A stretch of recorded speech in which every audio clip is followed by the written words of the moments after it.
वह एक बहन थी जिसने अपने परिवार के लिए सब कुछ त्याग दिया, लेकिन एक दिन उसका अपना ही खून का रिश्ता उसके खिलाफ हो गया। वादे, विश्वास और प्यार के पीछे एक भयानक विश्वासघात था।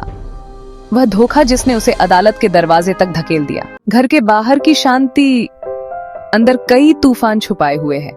यह अनन्या का घर है, जहां हर रोज मुस्कुराहटों के पीछे विश्वासघात की कहानियां छिपी होती हैं। अनन्या हमेशा चुप रहती है। कुछ लोग उसे कमजोर समझते हैं, लेकिन उसकी खामोशी में एक अदम्य शक्ति छिपी है। रीना, यह घर हमारा होना चाहिए था। तुम तो बस एक बोझ हो अनन्या। सारे अपमान सहते हुए अनन्या चुप है, लेकिन क्या उसकी खामोशी वाकई कमजोरी है या तूफान से पहले की शांति? सब सोचते हैं कि मैं कुछ नहीं कर सकती, लेकिन इस बार मैं साबित कर दूंगी। भले ही एक बहन चुप हो, वह अंदर सब कुछ देखती रहती है।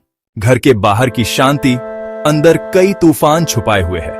यह अनन्या का घर है, जहां हर रोज मुस्कुराहटों के पीछे विश्वासघात की कहानियां छिपी होती हैं।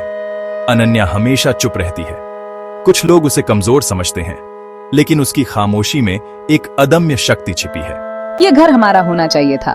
तुम तो बस एक बोझ हो अनन्या। सारे अपमान सहते हुए अनन्या चुप है, लेकिन क्या उसकी खामोशी वाकई कमजोरी है या तूफान से पहले की शांति? सब सोचते हैं कि मैं कुछ नहीं कर सकती, लेकिन इस बार मैं साबित कर दूंगी। भले ही एक बहन चुप हो, वह अंदर सब कुछ देखती रहती है। मैंने सोचा था प्यार और त्याग लोगों को अपना बनाते हैं, लेकिन आज मुझे एहसास हुआ लोग त्याग को कमजोरी समझते हैं। मेरा भाई, मेरे रिश्तेदार सब मुझे मिटाने की कोशिश कर रहे हैं। अनन्या, मैं सब कुछ जानकर आई हूँ। अगर तुम चाहोगी तो चुपचाप सब कुछ हार जाओगी। अगर तुम नहीं चाहोगी तो मैं लड़ूंगी। फैसला तुम्हारा है। मैं लड़ूंगी। इस बार मैं चुप नहीं रहूंगी। अगर अनन्या कल तक हस्ताक्षर नहीं करती तो हम उस पर दबाव डालेंगे। वह टूट जाएगी। देखो, वह लड़की जिसने इतने लंबे समय तक चुपचाप सब कुछ सहा है, आज वह फिर नहीं टूटेगी। आज वह अपनी गरिमा खुद बनाएगी। आज असली संघर्ष शुरू होता है। एक बहन की दूसरी बहन के खिलाफ लड़ाई, एक ममतामयी बहन और एक विश्वासघाती बहन की लड़ाई। आखिरी फैसला क्या होगा, समय ही बताएगा। आज उस बहन की लड़ाई शुरू होती है, सच्चाई बनाम विश्वासघात। आज की सुनवाई का मुख्य प्रश्न, क्या यह संपत्ति वास्तव में उस बहन का अधिकार है या यह धोखाधड़ी है?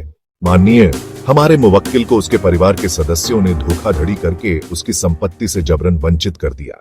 जिस परिवार पर उसने सबसे ज्यादा भरोसा किया, आज वही उसका सबसे बड़ा दुश्मन है।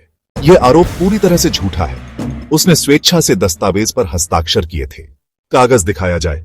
हाँ, मेरे हस्ताक्षर हैं, लेकिन मुझे जबरदस्ती डरा धमकाकर हस्ताक्षर करने पर मजबूर किया गया था। माननीय, ये रहा सबूत।